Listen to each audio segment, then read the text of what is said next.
আমি চিরদিন পড়াশোনায় ভালো ছিলাম, এটা আমার বিশ্বাস ছিল। কিন্তু এই বিশ্বাসটা বছরের একটা সময় এসে আমার ভেঙে যেত, রেজাল্টের দিন এসে। যখন আমার প্রচুর পরিশ্রম আর টিউশন টিচারদের মাস মাইনের খাতা উল্টে দেওয়া রেজাল্টটা মা হাতে নিয়ে প্রচণ্ড গালাগাল পাড়া শুরু করতেন।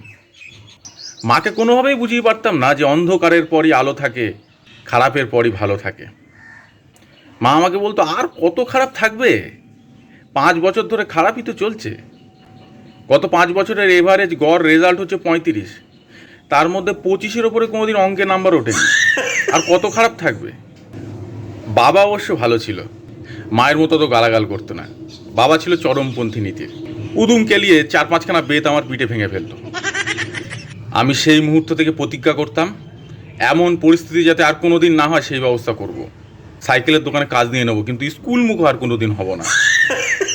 সারা বছর যে বন্ধুদের বাড়ি বাড়ি গিয়ে আমি ডেকে ডেকে আনতাম খেলার জন্য, রেজাল্ট বেরোনোর পরের দিন 7 সকালে তারা আমার বাড়িতে আমাকে ডাকতে হাজির হয়ে যেত।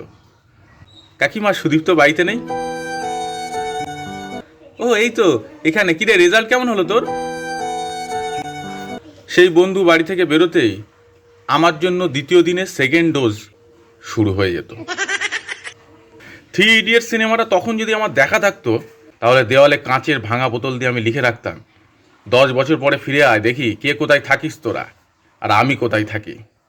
বল ফিরে আসবি, খা কসম খা। তোরা আজকে কে কোথায় সবই জানি।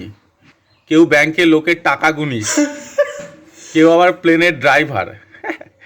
ড্রাইভার না কন্ডাক্টর কে জানতে গিয়েছে।